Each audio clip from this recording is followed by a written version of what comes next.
I'm going to help you choose your next weapon in Albion Online. If you're wondering what weapon you should choose or whether you should change your weapon, keep that question in mind as you listen to me, and by the end of the video you will have your answer.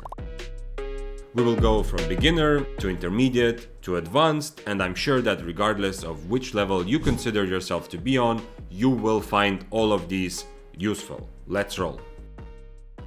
Okay, first of all, if you or your friend are a beginner, then I have 3 ideas for you.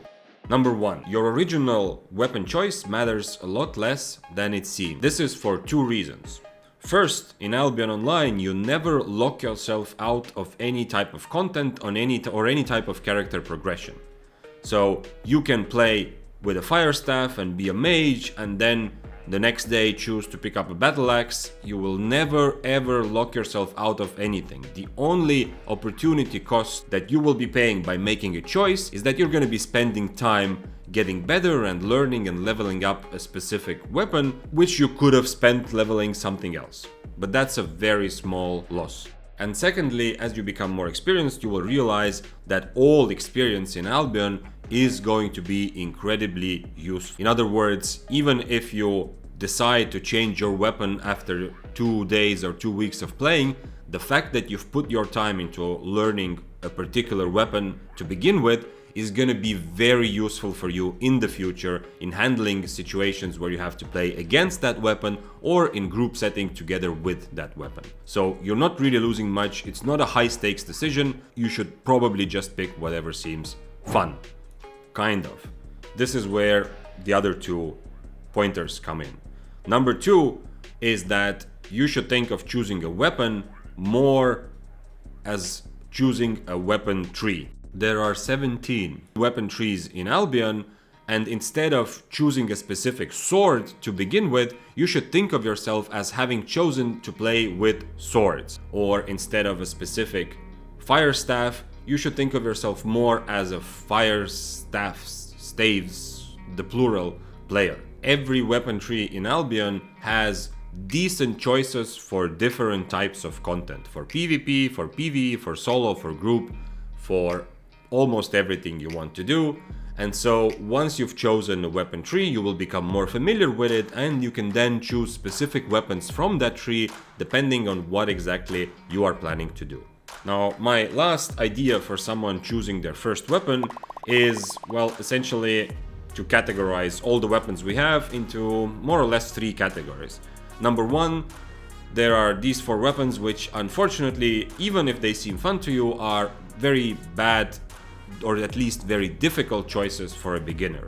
The reason is that they are difficult to play solo without really having game knowledge, and in a group setting they have pretty specific and difficult roles that once again you will need a lot more understanding of the game before you can very well fulfill. On the other hand, we have these weapons which are fairly straightforward, simple and beginner friendly. Now, note that the fact that they are beginner friendly does not mean that they are somehow weak or that once you get better you need to change. Absolutely not. These weapon trees, I should say, have a lot of choices and a lot of very well scaling choices that once you get better you will be able to dominate or fulfill a lot of different roles in solo as well as in group content. So these are very good choices for a beginner. These are bad choices for a beginner. And everything else is kind of up to you. I would say that there's probably some weapons which are a bit more difficult and will just make your learning curve steeper, so you will take more time to get to understand Albion and matchups and all those things, but it's not a reason to not pick one of those if they seem fun. Final thought before we move on is that you should know and understand that Albion's approach to game balancing is to put out relatively frequent patches.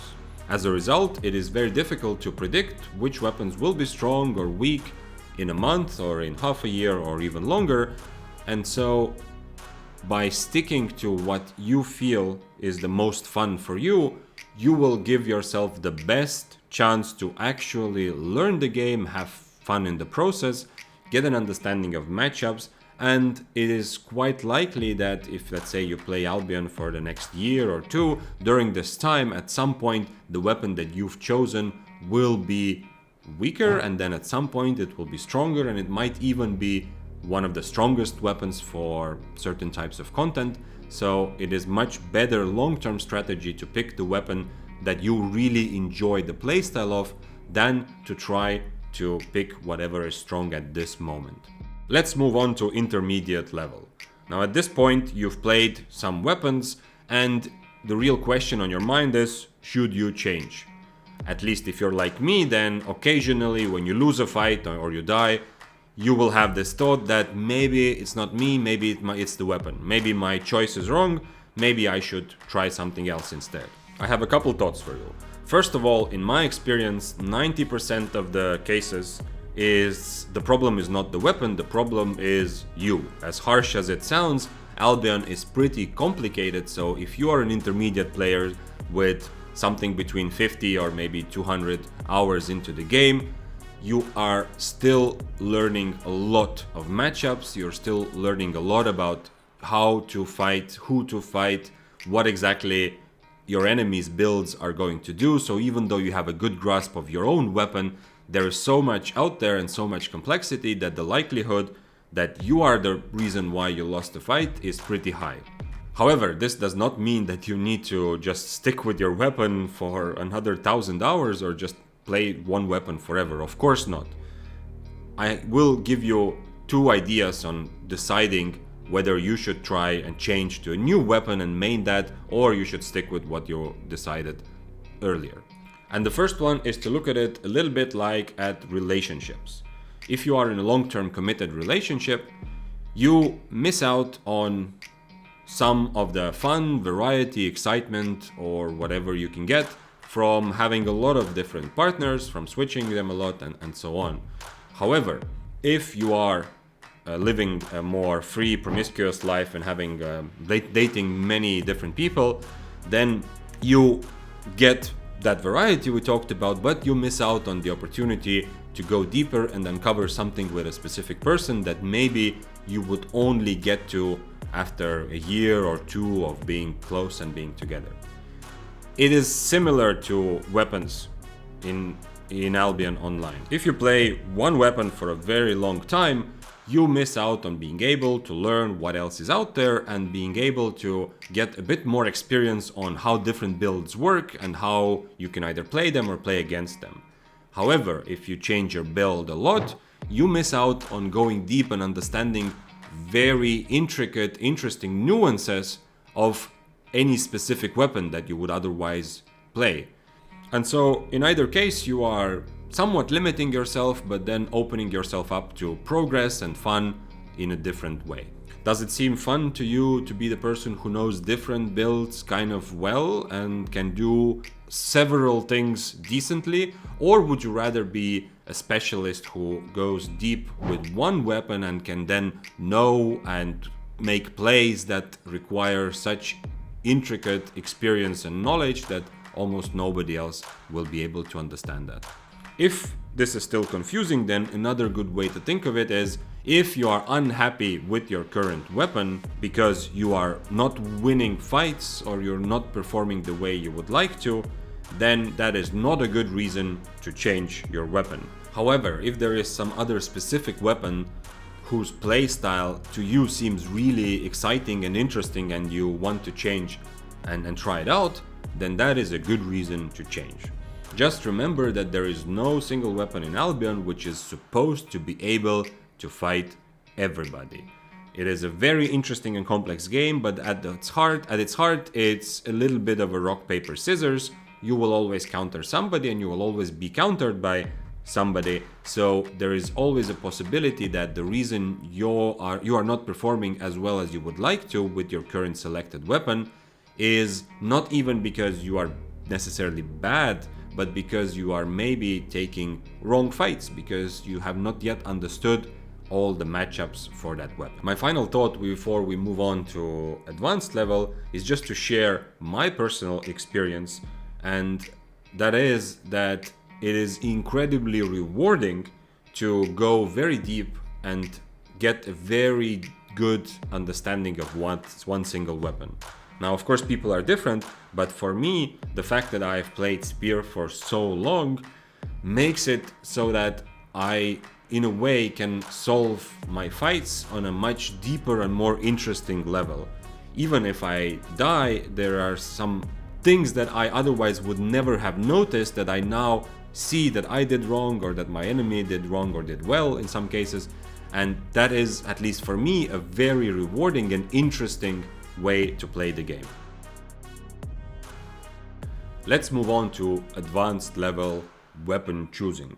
Now, once you have quite a bit of experience in Albion Online, then the real question of changing weapons is more or less whether you should play the meta or you should go for your own personal build or personal weapon choice. And both choices here are really valid. However, I would like to kind of burst the bubble of metagaming a little bit. There are three things that I've learned about so-called meta-chasing playstyle, which is where you pretty much try to play whatever is currently the flavor of the month, or the meta, or the strongest weapons for the content that you want to play. Number one, figuring out what the actual meta is not as straightforward as it seems. You will find about 5 videos being uploaded to YouTube every day proclaiming that they have found this new meta, or there is this new build that is stronger than all the other builds. There are a lot of factors that are not so easily quantifiable to a simple this is strong and this is weak type of result. Secondly, even if you do choose a meta weapon, it will still require some learning and understanding, and it's going to be more difficult than it probably seems if you look at a streamer playing it or somebody else.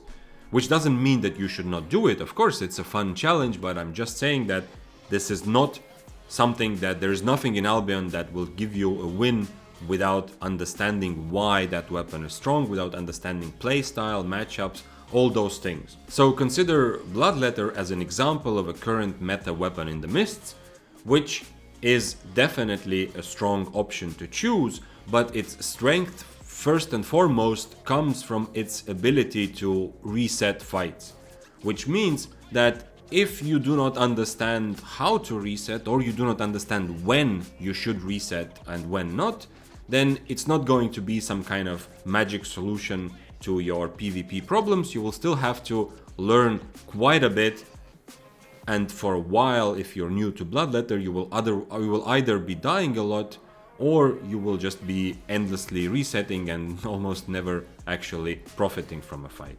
And my final thought on meta chasing is that unless you very consciously decide that this is what you're after, it can be quite unsatisfying. People are different, so take this with a grain of salt, but I found it to be a lot more interesting and satisfying to struggle with a weapon where I like the playstyle than to struggle on a weapon where I chose it because I know that it's supposed to be strong, but I have not yet figured out why exactly. However, I do still believe that there is a good way to take advantage of meta, and that is to use it as a good opportunity to learn a weapon that you already have some interest in. So if there's a specific meta weapon that's playstyle is attractive to you, then the fact that it's meta makes it into a good opportunity and good chance to take advantage of it and learn this weapon while it is strong. If that's the case, then I suggest that you create a bit of a time frame for yourself. For example, you decide to learn the Bloodletter, and then you tell yourself that I'm going to primarily be playing Bloodletter for the next month. And then after that, decide which weapon I want to go to. This way, you're kind of taking away this meta chasing, what's next, do I need to change weapons all the time attitude, while still taking advantage of the fact that the weapon you're learning is for some reason inherently strong in the current game. So there we go. Treat your Albion Online weapon choice the way you treat relationships. Have fun with it, enjoy the process, feel free to change it if you're excited about the new opportunity, but not to get away from yourself. Don't chase the flavor of the month meta unless you consciously decide that that's how you want to play. And at the end of the day, have faith that you will find the weapon or weapons that will satisfy you long term, make the game fun for you, and be strong in whatever content you decide to play. Like this video, and goodbye.